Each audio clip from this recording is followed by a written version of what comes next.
Okay, hi folks. Thank you for joining me. We are on an oil call for Edge United, and we are going to be speaking today about coriander and rosemary essential oil. And you know, if you look in your modern essential book or you look in any resource, you're going to find a lot of information about coriander. I'm going to try and go a little bit further than what you might find in the book, and hopefully give you some useful applications on how you can really amplify the benefits of both of these oils. I think both of these oils are somewhat of a unsung hero. They're not really rock star oils that we reach for or suggest to people, or even for ourselves. It's not an oil that we reach for. And what happened was, for me, I actually accidentally began to use both of these oils, both separately, but when I started to use them, I fell in love with these oils because I was actually really enthralled by the fact that they were giving me certain benefits that I wasn't really necessarily finding in other oils. It was like a real great booster, or it's just like it evoked a different response in my body. And after 4 years of using essential oils, and also because I used to be pretty sick, I'm very aware of like the slight nuances and changes that I experience every time I use something different. And in this case, it was with essential oils. So my first experience with rosemary, and if you have a bottle of rosemary and you open the bottle and you go, and you smell it, you're like, whoa, not that great. It's not something you go, ooh, I want to smell like that. And when you put it in your food, you want to be very, very gentle with rosemary because it can be very overpowering in its flavor. So I understand that rosemary is not necessarily something you would want to reach for. Now, a lot of people use rosemary because it is supposed to really improve your memory. In fact, it's documented over and over again to increase your memory by about 76%. So, it is the oil that you're going to be getting for free in the month of October from doTERRA. But rosemary is, has other benefits as well. And I want to cover that in just a little bit. But first, I want to talk a little bit about coriander. Now, coriander is actually, again, another oil just like rosemary. It's funny, they have like almost similar colored labels. And that was how I accidentally used coriander. I thought I was reaching for rosemary, which I had already fallen in love with. And I reached for coriander instead and dumped it on me and went, oh no, I'm going to smell like coriander for the rest of the day. For those of you who have coriander, if you open that and you take a whiff, it's really, again, not one of those oils that you go, oh, I want to smell like that all day long. It has a very herbaceous aroma. It's sharp. It's almost astringent. And, we look at coriander in terms of more of a cooking oil. And we look at coriander maybe as, something that we might use in terms of helping with as a digestive aid. But here's some really cool things about coriander. So I found 3 super cool things and then 3 like ultra cool things about coriander. So first, coriander is actually a lipotic substance, which means that it actually hydrolyzes lipids. So what happens, and this is just with like the coriander essential oil, it's more effective. It does so with the coriander herb as well, but as you know, essential oils are 50 to 70 times more powerful than the plant from. And if you're doing, and if you're using it in food, and coriander is in a lot of food, if you guys could please mute your. Okay, there we go.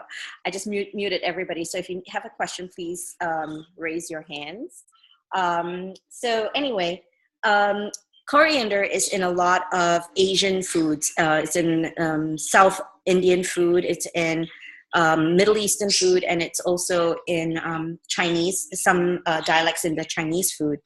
And they put it in their food not just as a digestive aid, but also when you look at Ayurvedic medicine and Chinese medicine, it is actually put in there for this particular reason, because it hydrolyzes lipids. So let me speak in English and explain what that means. Hydrolyzing lipids means that it triggers a function in your body that liquefies fat. Does that sound exciting to you? I mean, let's see some facial expressions here. It liquefies fat. So basically, if you're using coriander, efficiently and effectively and frequently, you are actually going to stimulate your body's natural response and put it into high gear into recognizing unwanted and unnecessary fat. And a lot of times it becomes a dangerous level of fat when we call it cholesterol, right? The bad fat, the bad cholesterol. It does not hydrolyze good cholesterol or good fats, so it doesn't hydrolyze the necessary fat that you need to, for healthy organ function. It gets rid of the unhealthy fat. So a good blend to pair coriander with, if you're looking for this, to amplify this function, would be Slim and Sassy. So if you're using Slim and Sassy specifically to achieve a certain look, then you want to use coriander. So if you have certain trouble spots, you can use coriander. So if some people have like fatty tumors or cysts, I've always recommended using cypress. Now you can take cypress and coriander and combine it together, and you're going to have quite a formidable response in your body of breaking that down. So let me pause for a second. Can I see if anybody has any questions at all, or would you like to kind of reflect back some of this information that I've given you? I was wondering, do you put, if you're using the Slim and Sassy in a capsule, would you put the coriander in a capsule? No, you don't have to. Okay. You can apply it on the bottom of your feet. Okay. Or on your stomach, or anywhere. It smells really good. I know it sounds crazy, but I like to put it on my chest. And at first, when you put it on, it doesn't smell great. It really doesn't. It smells like, holy crap, what did I just do? And then later on in the day, it starts smelling a lot better. But it actually, it goes really well with any kind of citrus oil. So if it's like bergamot or lime or lemon, it goes really well with that. But I like it just on its own. Sometimes I like to pair it with rosemary and sandalwood. But it smells really good. I don't know how to explain it. Right now it doesn't smell good. Like when I first put it on, I'm like, ooh. But then just give it a bit, and all of a sudden it kind of meshes with your body chemistry and smells great. All right, so Trish, do you have anything that you wanted to add, or like reflect back, or do you have any questions from this first point? No, and coriander is one that I personally haven't used a whole lot, because I just, I guess I didn't know enough about it. And like you, I need to open up my box and take a look at some of those oils we don't talk much about. I had no clue. Yeah, I mean, seriously, coriander was in the 4 years I've been using oils, I've seriously only used coriander for food. And then, as a random, I don't know what else to put on the bottom of my feet, let's put coriander.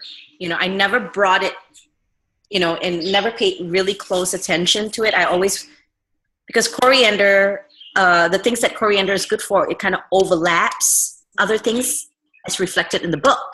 But until you do a little bit more digging, these beautiful gems come about. Now, the next point is something that I think every one of you need to pay attention to, and every single one of you need to implement in your life. So here we go. I'm going to mute you guys again. Now, we are going into a time of year where vitamin D deficiencies are higher. We all, hopefully all of you take Lifelong Vitality Pack and, are supporting your body in that way. And you can also get a little bit more vitamin D by taking the bone nutrient supplement from doTERRA. Now, I used to suffer from seasonal depression, and I'm very hypervigilant about making sure that my vitamin D levels are, up to par. Now, here's something that you have to know. The recommended vitamin D that you need in your body that's recommended by your doctor is actually lower than what you need to thrive. They're giving you the numbers to survive. So one of the best things you can do for yourself is to go out and buy like a liquid vitamin D. So you take it, it comes in a liquid form, and you administer it sublingually under your tongue. It is one of the best things that you can do for you.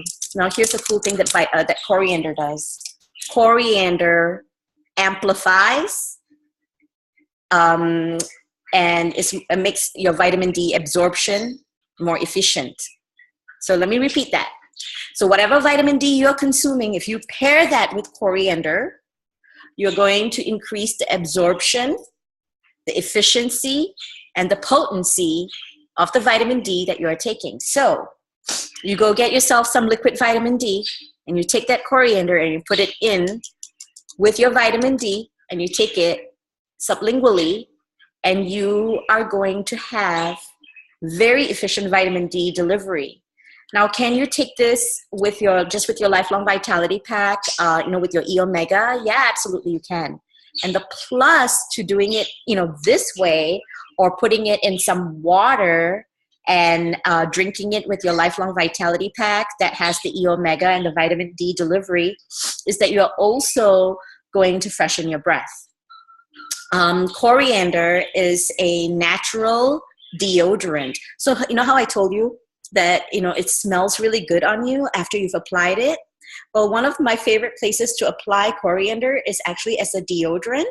And if you consume like a little bit of coriander, you are actually going to clear your body's odor. So it's, so your breath, when you sweat, all of that is actually going to be less offensive, unless you're Joe Matello, who I'm sure claims that he smells like roses all the time. So I'm going to pause right here. Any questions at all? Let me unmute. Joe, why don't we start with you? I smell like sandalwood. Thank you very much. Okay, so what do you I know you're like me, you're pretty cinnamon toned. So tell me, you need more vitamin D like I do during the winter. So what do you think of this cool way to use coriander? I cut out for a little bit I was hearing because I was just driving home. However, okay. Really, because I actually use coriander. What I do is I mix the coriander with the lemongrass. You know what, Joe? I'm having difficulty hearing you, so I'm going to come back to you, okay? Mm-hmm. All right. Kim, I have you on the call. Can you tell me a little bit about what you think about what we just spoke about?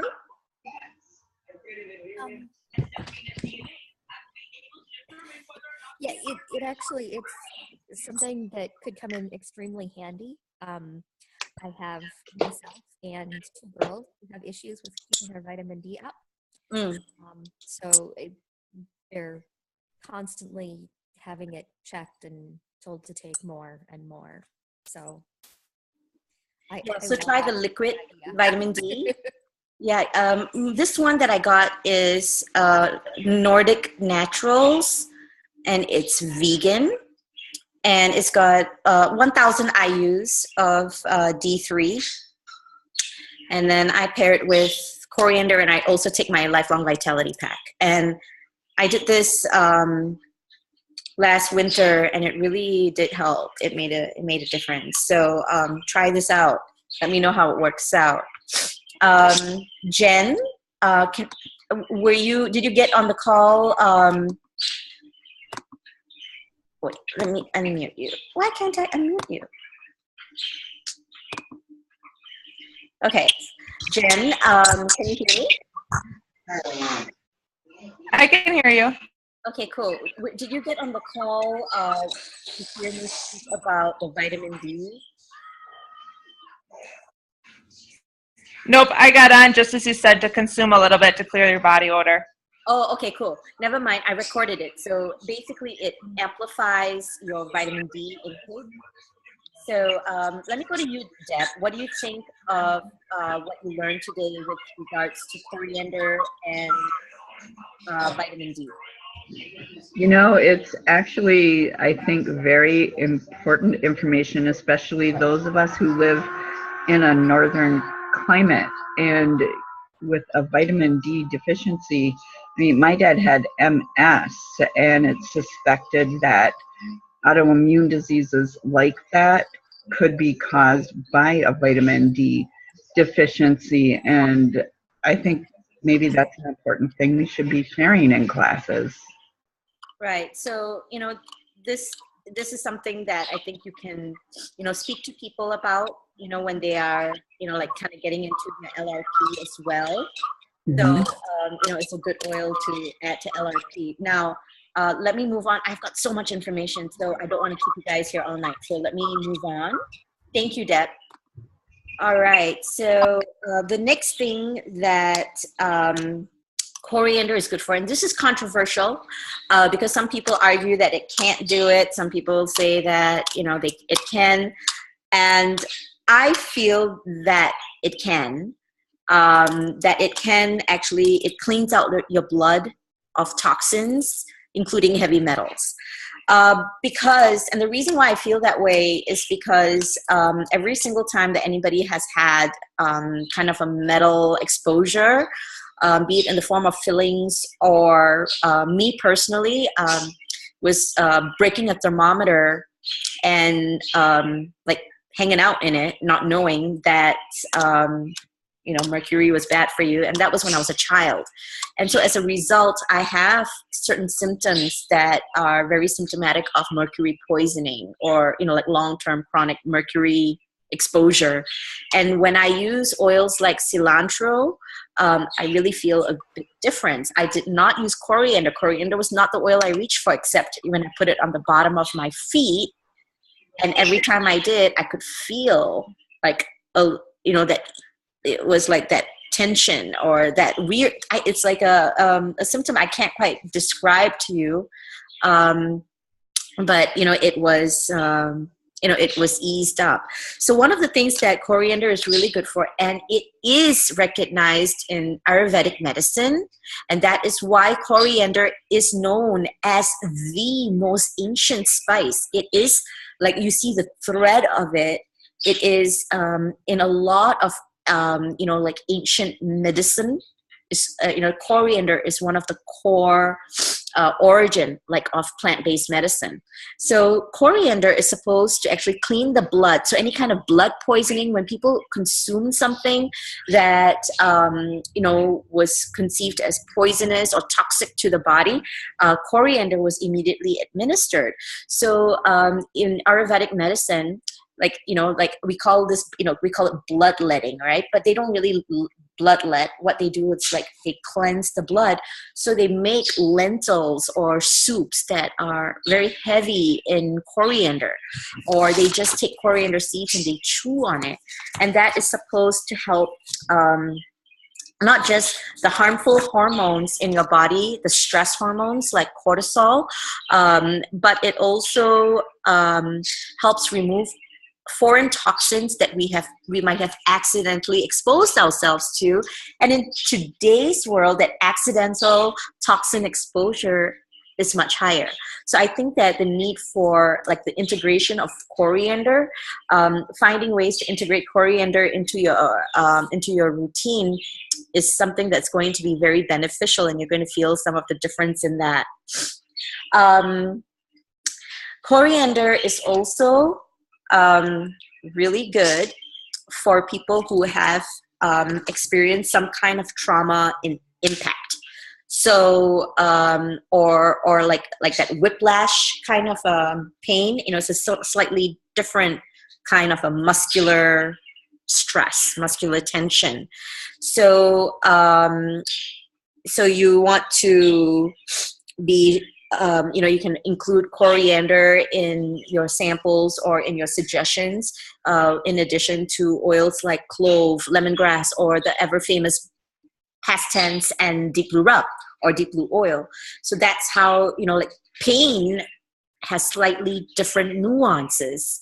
So depending on the kind of pain, coriander is really good for like desynthesizing the feel of like that trauma, trauma from impact.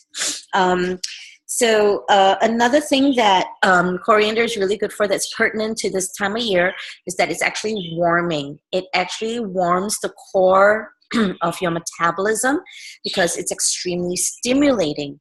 So what it does, it kind of kickstarts certain functions in your body, including it stimulates hormones, and we're going to come to that. It stimulates hormones. It actually enhances enzyme secretion.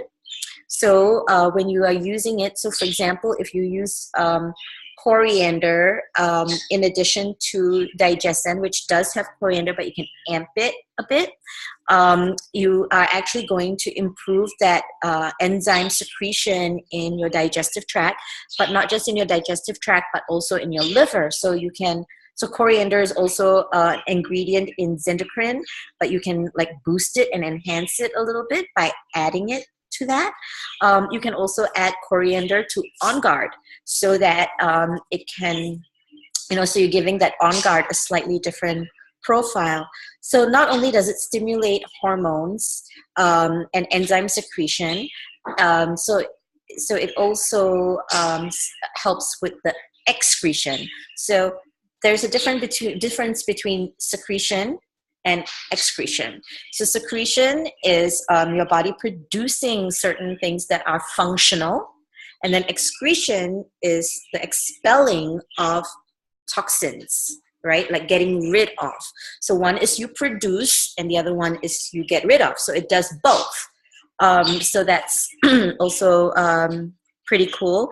It is also very, very supportive for brain function and nervous function. So if you were to add it to your Aroma Touch oil and apply it, you're actually going to help enhance and boost that like nervine tonic function. If you apply it along the spine, it's going to help stimulate the neuroreceptors and the message receptors that are right along your spine. So adding coriander to balance right before or after a chiropractic adjustment is going to help improve and enhance the effectiveness of that adjustment. So in line with what we talked about with coriander helping with the breaking down of or the hydrolysis of lipids, another plus point is that it also helps tone your muscles. And your body is full of different kinds of muscles, and coriander is very, very good at pinpointing and working very effectively with stomach muscles. So if you want to pair it with geranium, though it doesn't smell great, but it's okay. If you pair it with geranium and layer it, apply the coriander first and then the geranium over and maybe a citrus, you are actually going to enhance the toning of stomach muscles, which are some of the hardest muscles for you to tone. Now, women, opposed to men, have difficulties toning your arm muscles. And so if you are somebody who wants to, get more defined arm muscles and you're a woman, applying some coriander along with geranium to your arms before and after a workout will help with that muscle toning. So let me pause for a second before I keep going. I've got like quite a bit more for coriander. So let me see if anybody has any questions. Let me ask you, Jen, do you have any questions or do you have any comments or feedback on what you've learned so far? I really don't. I guess I just didn't realize that coriander could do so much. Yeah, me neither. Luckily, I'm so glad that I accidentally used it one day. Like, was compelled to learn more because I liked the way it smelled, and it felt different. I felt different because I had never used it really intentionally. So when I was using it, all of a sudden, I'm like, wow, there are these crazy weird things happening. I need to learn more. So I'm glad that we're learning something new. Yeah. All right. Let me see. Chris, I still can't hear you. I have Vern on the call. Vern, can you hear me? Vern, can you hear me?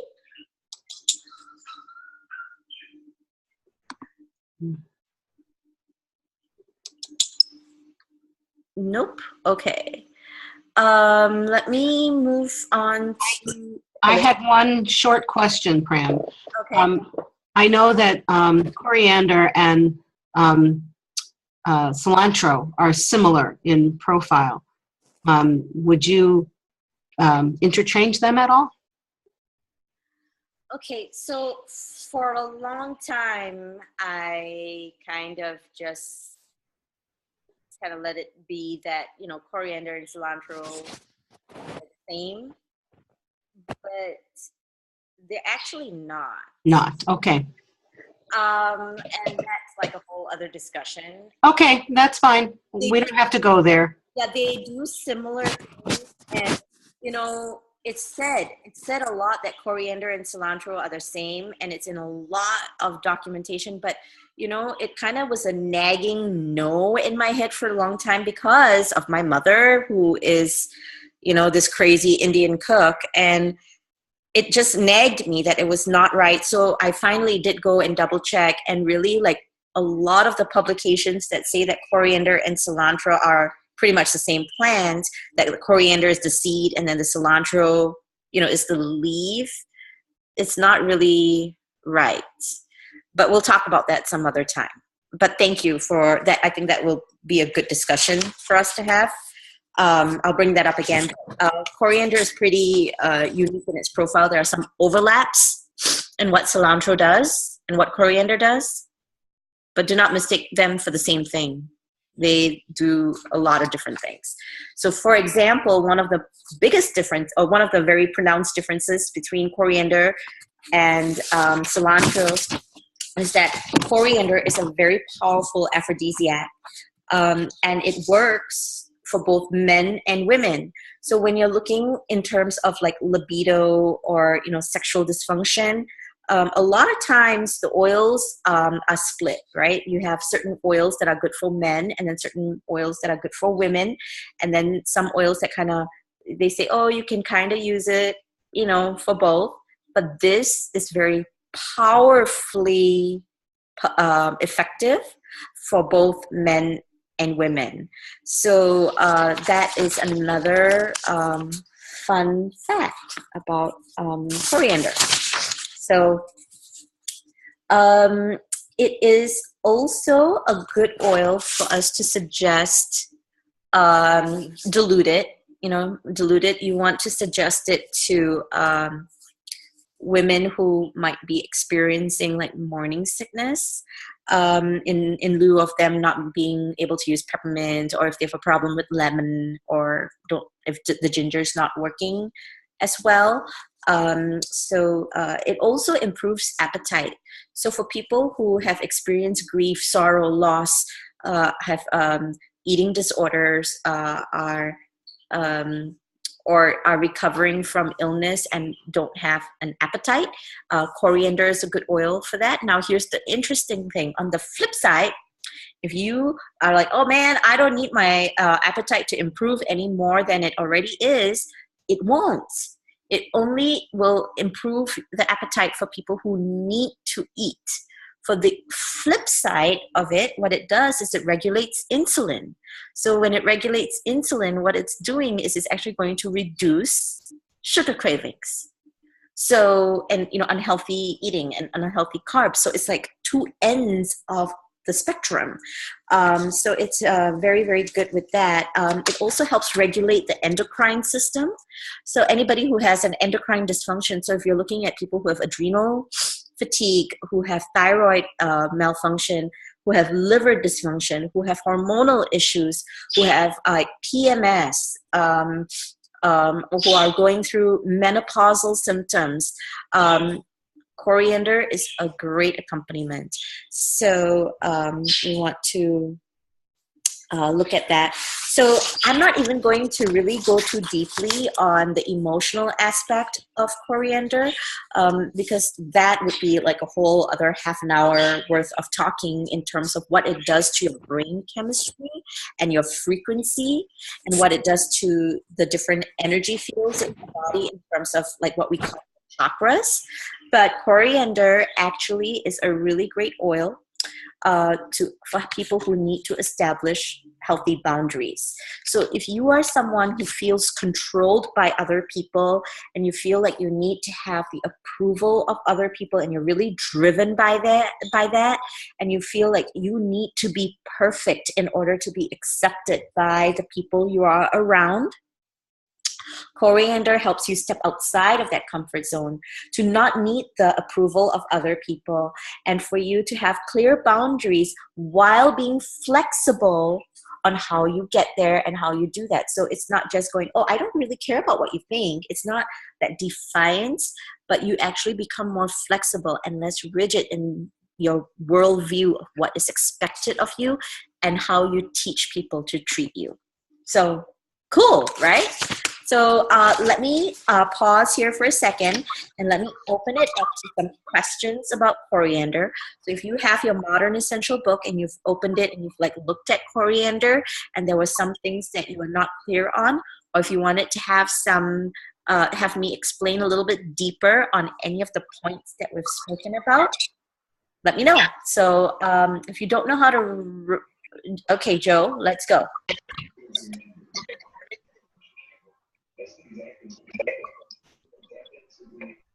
You can hear me, right? Yes, I can hear you. Could you go a bit further in depth about muscle building with coriander? What in particular do you want to know?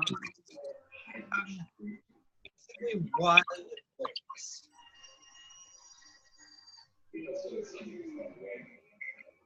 Oh, how about now? Yeah. Okay. Basically, my question is why it works for muscle building. Okay. It has. I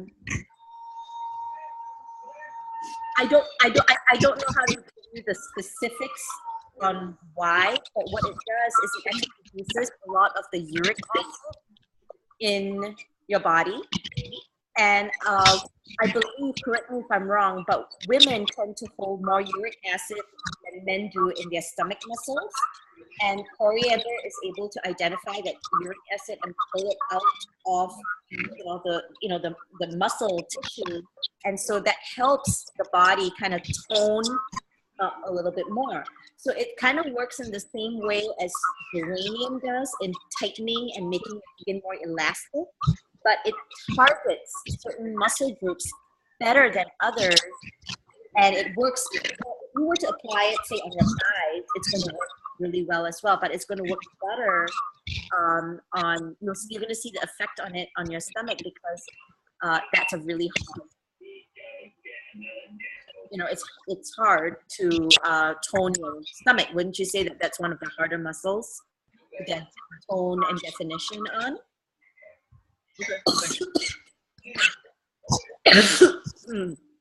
So if you don't work out, you apply coriander to your muscles.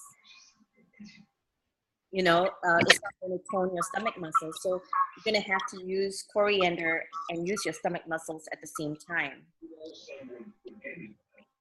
Does that answer you at all? It's not like It does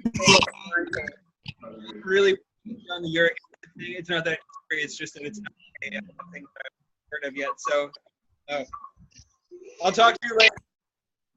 Okay. Okay, so anybody else have any other questions at all?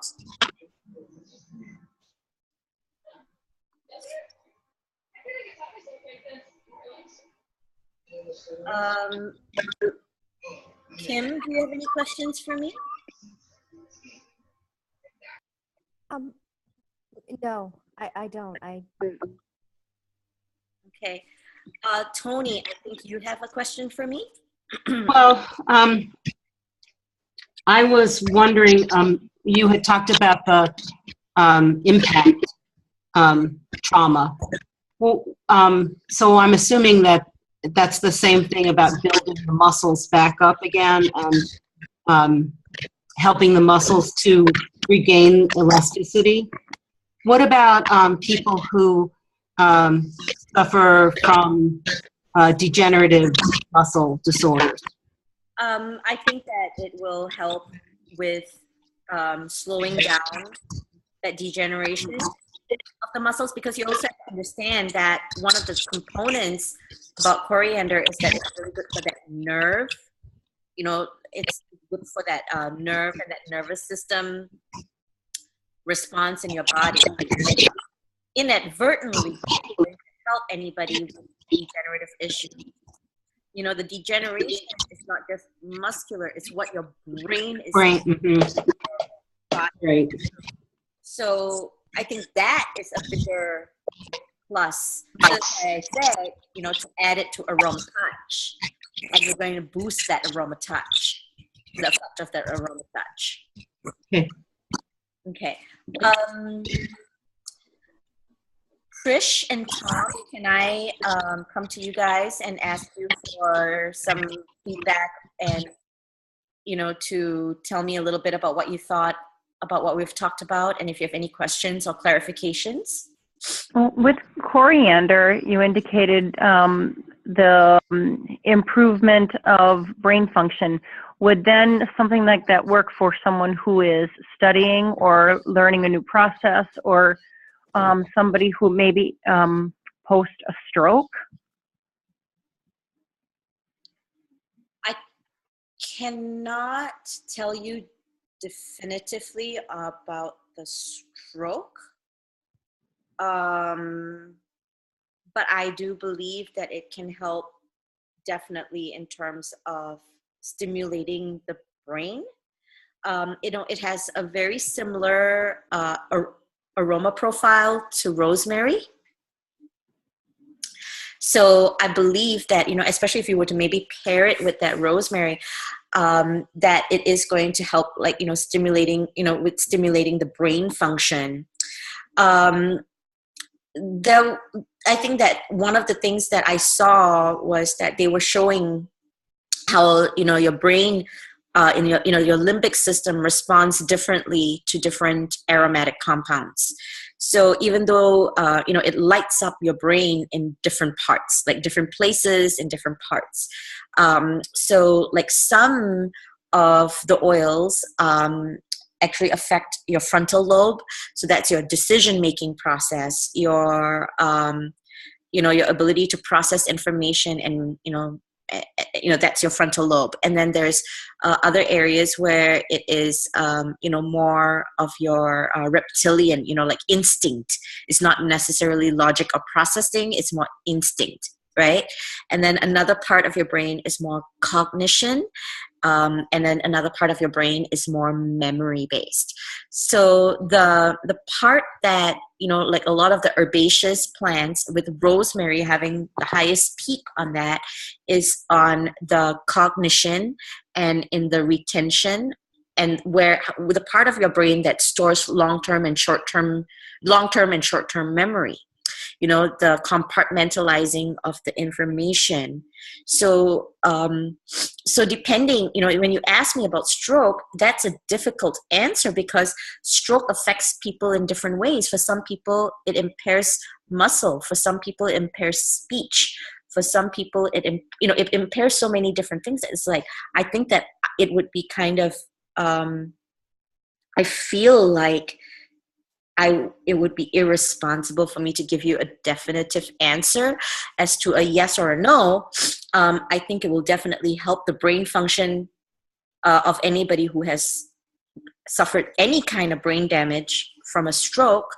But then if what they are seeing is a certain malfunction that could be helped by maybe frankincense better, or sandalwood or ginger better, then they're not going to see the effect or the improvement with coriander. But that doesn't mean coriander isn't helping the damage elsewhere. It's what we see, right?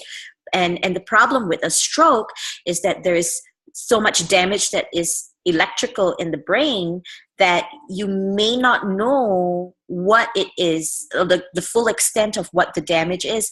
The coriander is going to go to where it thinks is most important, not where you think it's most important. Does that make sense to you, Trish? Absolutely. Okay. So it does stimulate the brain. So I think that, coriander would be, a really good one to kind of put in, inhalers along, small amounts, along with lavender, or along with peppermint, or along with wild orange, when you are like working with a child who needs, a little bit of, excitement in terms of learning.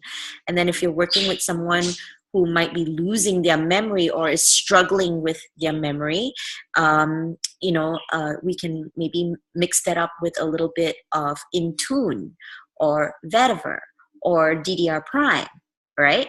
So, coriander, like I said, I smell really good right now, but I love coriander on its own. And I've begun to use it as a deodorant. And, but I think it's better when you add it to these oils. It's almost as if it's like this little ninja oil that blend all of a sudden kind of spike. So one of the things that I've taught you guys over and over again is don't get in an oil rut. I hear you guys tell me, oh, I use this oil every day. I'm like, awesome, but you don't eat broccoli every day. So if you're using On Guard every day, that's great. Every few days, spike that On Guard with a little bit of black pepper or coriander or rosemary or clove or whatever. So you're changing that profile up a little bit. And what you're doing is you're stimulating the brain. That's one of the gifts that we have with these oils. So, we are like really, really supporting and exercising and giving ourselves a spa treatment. It is like the ultimate, love and care for yourselves. So I'm sorry I didn't answer your question directly, but I think coriander will help. But you have to tell me, because I don't know. And maybe you can try it and let me know. For stroke. Still talking about the stroke. Sorry. Like when no. The reason I brought up that was just that in instances where a stroke can cause some type of brain relapse. I wasn't saying in specific cases. I wasn't meaning in specific cases like all stroke victims, because you're right. Every stroke has a different response. Okay, then my answer is yes, because of what I told you earlier on how, it's able to hydrolyze lipids, because one of the triggers, stroke is like an electrical malfunction in your body, right? But that electrical malfunction is triggered by cholesterol levels in many cases and stress levels in many cases. So yeah, I think that coriander will definitely help with that. What do you think? Well, after hearing what you've got to say, that would be one that I would add to in a lineup. Absolutely, like part of that, like that routine, like yes, I think that it is something that we should take more seriously. Like coriander is an oil that we haven't given enough, consideration to. So I'm glad that we're talking about this. How about you, Tom? Do you have any questions for me about coriander or any feedback about what you learned today? No, I was just kind of listening with Trisha's comments and stuff, and we do know some people that have gone through some stroke things, and it didn't really dawn on me till she brought it up that could be a good option for them. But it's really interesting. I guess I never thought of coriander being used for as many things as you mentioned tonight. It's kind of sits there and you don't really know what you don't really use it. So or even adrenal fatigue. Yeah. So, for adrenal fatigue, you Trish and Tom, you can't see me, but coriander it's good to apply it like right on the throat.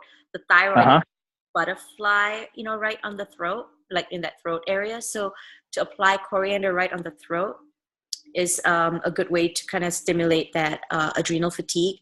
And I have someone who has, some pretty bad goiter. And so the goiter is applying pressure on the thyroid. And so it's causing some, pretty severe issues. And one of our leaders, Patty Windy, has a very similar issue. And so she recommended DDR Prime. She said that using DDR Prime right over the thyroid on the neck was helping her a great deal. So I suggested that to this other person as well, and it was helping. And then we added coriander. Game changer.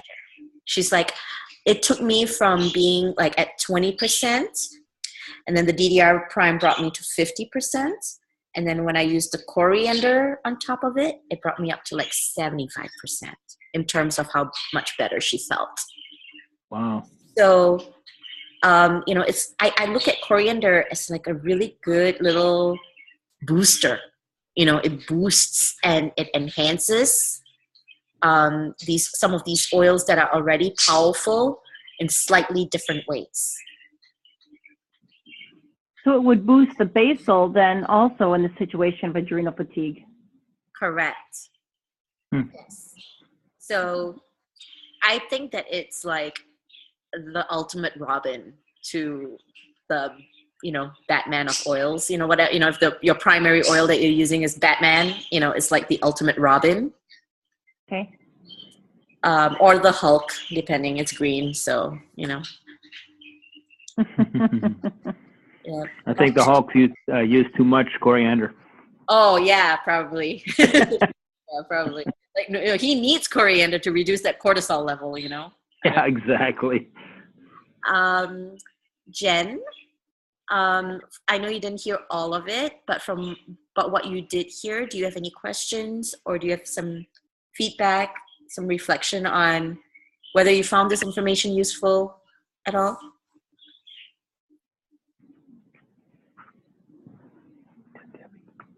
Jen, are you still there?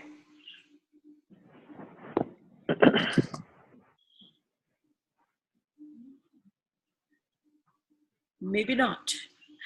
Let me see. How about you, Deb? You want to give me a little bit of feedback or? Well, I'm thinking, I think I need everything. Every time I learn more about a new oil, it's like, I need this. I need everything. And I've actually had Let me know when he's ready, Dan. several strokes. So I'm thinking, oh, now I need coriander too. Yeah, it's like over time, you want to get as many oils in your arsenal as possible. And then you use them in small amounts and you rotate and you just mix it up. People ask me what oils I use on a daily basis. I can't answer you because I don't use anything identically on any given day. I believe that if you give me 365 days, I'll find 365 different combinations on how I use my oils, and it is used on my face. So I use it for my skin.